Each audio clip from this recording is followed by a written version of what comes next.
Your higher self wants you to be at peace. Your ego wants to keep you in a state of turmoil in order to maintain its mastery and control over your life. You've probably listened to your ego most of your life. The result of listening to ego is that most of us allow ego to talk us into choosing dominance rather than tolerance as our style of interacting with life. Making the change from dominance to tolerance requires disciplining ego and listening to your sacred self.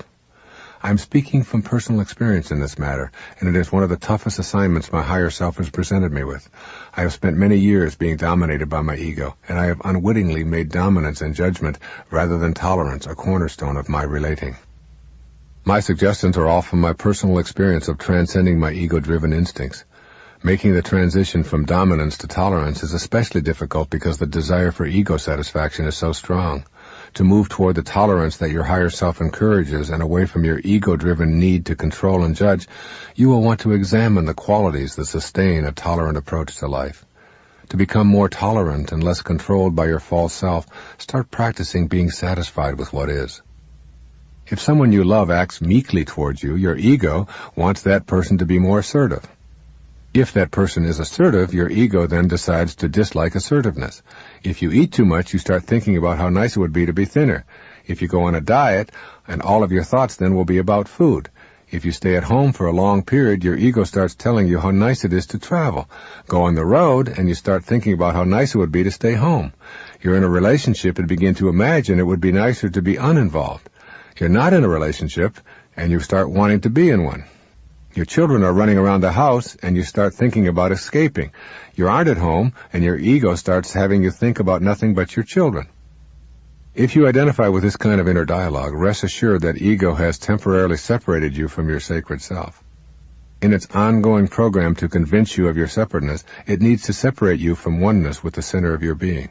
Then it can keep you in that state of trying to dominate and control others as a way of trying to achieve your inner balance and bliss. Trouble is, you cannot get there if you are separated from the awareness of your higher self. As you begin listening to your higher self in quiet and contemplative moments, you begin relaxing and taking the pressure off.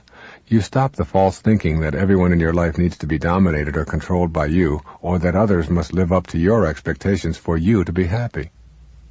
People are the way they are, and your need to dominate or change them in any way is the edict of your false self. Your ego is, as usual, trying to convince you of your separateness. It also doesn't want you to catch on to how it is controlling your life, so it convinces you that if you don't dominate others, they will get the best of you. Your higher self has absolutely no need to dominate anyone or anything. This is the ticket to freedom. Right now, though, in this very moment, your ego is working to convince you that the higher self and tolerance are ridiculous ideas. Ego will argue that tolerance means permitting criminal behavior and health and social problems. Its favorite example is that it would mean permitting the Hitlers of the world to commit atrocities while we tolerantly look on. Your higher self can see beyond this logic, so of course you can too, if you are willing. When Mother Teresa was asked if she would march against the war in Vietnam, she replied, "No, but if you have a march for peace, I'll be there." When you become peaceful within, that is what you will have to give away. When you are dominated by your ego, you dominate others. If there is no inner harmony, there is no outer harmony. Ego needs the illusion of enemies in order to control you. When you are controlling others, it is because you have permitted ego to be in control. The paradox here is that you will affect the world in the ways that you wish when you cease trying to improve conditions with intolerance and judgment. It is only when you are not controlled by ego that you can choose to not control others. What you believed was power when you dominated others was actually the external activity of ego controlling you. Your impact on the world at large begins with the smaller world of yourself. You will foster freedom and peace when you are free of ego's control and know the peace of your higher self traveling the path of the sacred quest. One of the first steps along your path is learning tolerance by practicing seeing the world as it is, rather than as you demand it to be. These, then, are some of the ways that the ego attempts to rule our lives. Our goal in knowing our sacred self is to have the higher identities triumph over our lower identities. Essentially, your higher self wants you to be at peace. It wants you to know truth. It no longer needs you to dominate others. It is a very peaceful, loving place to be.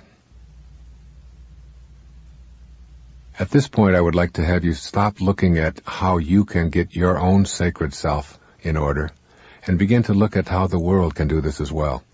When we have a world of people who are radiating outward the kinds of things I've been talking about throughout this tape, you'll begin to see a whole new world order, one that is not dominated by a world ego. And so my conclusion here will not be an odyssey into all the evils of our society. I do not intend to end this tape cataloging all the problems that we have created as a result of allowing our egos to be the dominant force in our world. This is not to say that I fail to recognize that we have plenty of problems that have grown out of our preoccupation with satisfying our egos, nor am I blind to the fact that our individual egos have interacted in ways that have produced war, crime, addictions, poverty, social inequities, and government tyrannies. We have created a world ego that reflects on the global level the same lack of depth and richness that exists in our individual lives. Throughout this tape, I have presented reasons for taming the personal ego and suggestions for how to do that. The very same can be said for doing this on a global level. I hope it is as obvious to you as it is to me that the collective ego will benefit when we transcend our individual egos. You, as a single individual, have a sacred quest. That quest involves coming to your higher spiritual nature and inviting it to show you the way of the sacred self in your daily life. This means denying the demands of your ego if those demands contradict the guidance of your higher self. Our world is a collection of individuals urged on by the loving presence within all of us to achieve the sacred quest personally and collectively. The world will become a peaceful, fulfilled, cooperative, loving, truthful, tolerant, and pure environment as the individual parts that make up the collective consciousness restrain their egos. As is the microcosm, so is the macrocosm. The whole behaves precisely as does its individual parts. Many people I speak to tell me that they feel powerless to affect the global community. They believe that, given the scope of the world's problems, their efforts are so infinitesimal as to be insignificant. They simply are not seeing that it is precisely through a change in individual consciousness that the world will be transformed.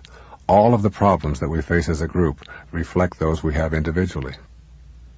The world is encountering a spiritual deficit that reflects our need to consciously get on the path of our sacred quest. The solution to individual and global problems is to overcome the spiritual deficit. When you make the shift in consciousness, allowing yourself to be an agent of heightened awareness, you are contributing to the transformation of our world. You are not separate from the other souls on this planet. You share the identical energy that embodies the souls of Rwanda and Pakistan, for example. You are the lamp, and God is the electricity. It flows through you as surely as it flows through all living things. When you make the decision to choose the guidance of your higher self over your false self, you have plugged into the divine inner energy. When you run your life based on the principles of the higher self, you are contributing to the transformation of the entire world.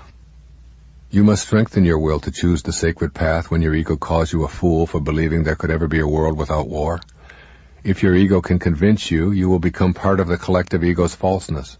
Individuals who choose ego propaganda are individuals who will build more bombs and manufacture more weapons. Currently, there are some 6 billion people on the planet. About 3 million are at war or in skirmishes that cause them to kill and torture each other. But that means that there are 5,997,000,000 who are not at war. This is a hopeful statistic, which our egos do not want us to consider.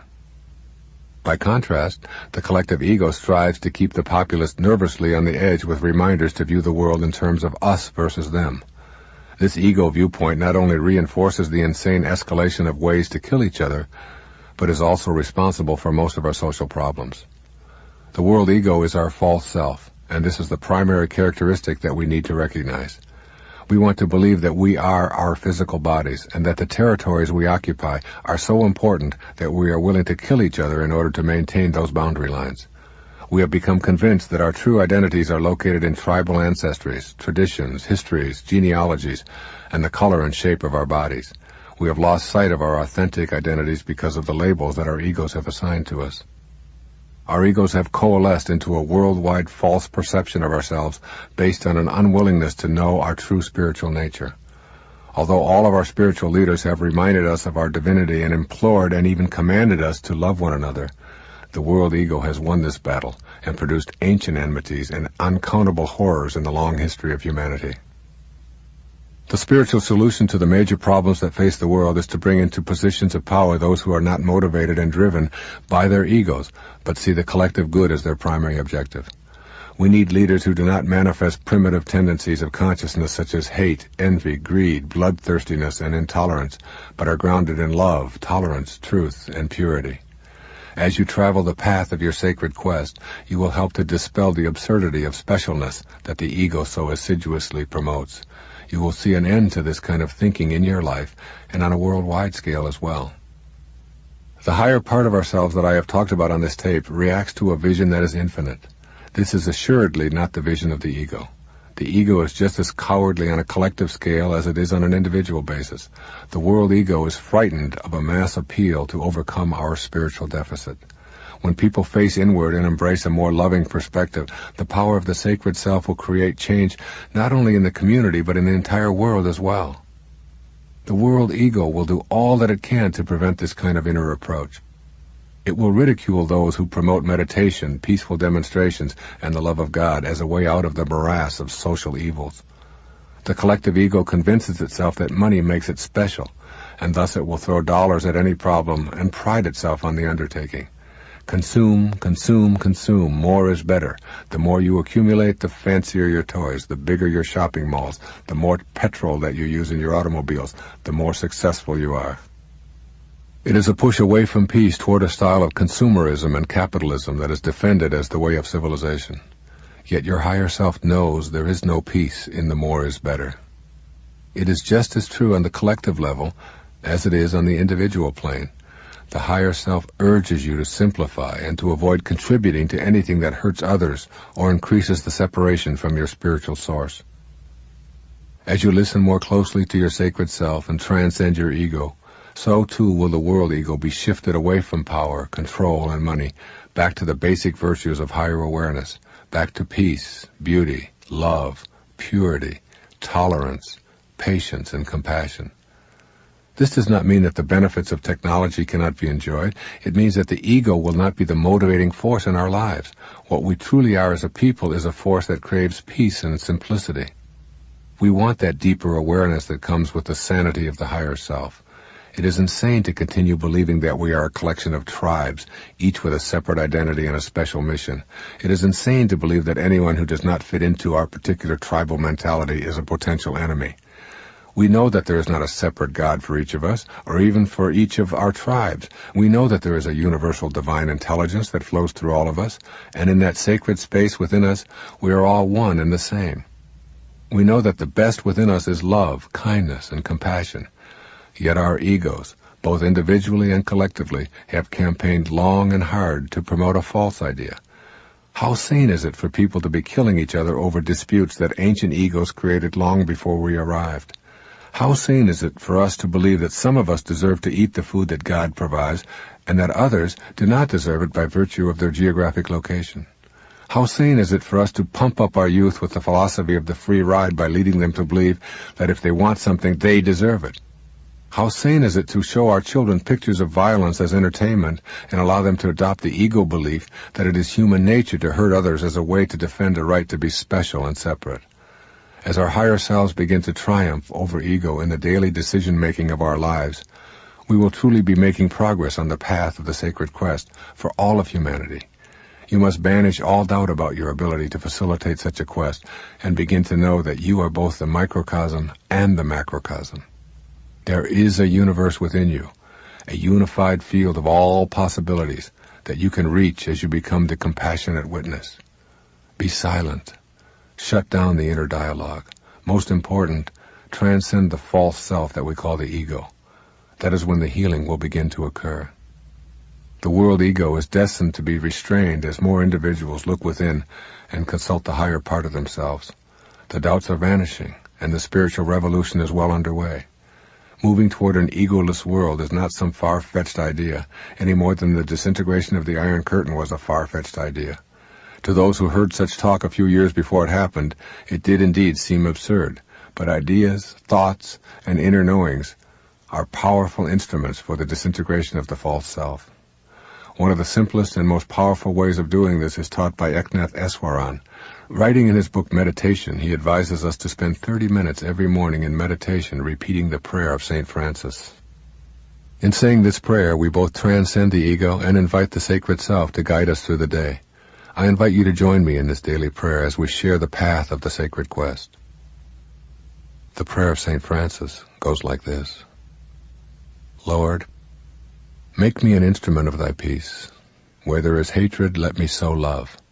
Where there is injury, pardon. Where there is doubt, faith. Where there is despair, hope. Where there is darkness, light. Where there is sadness, joy.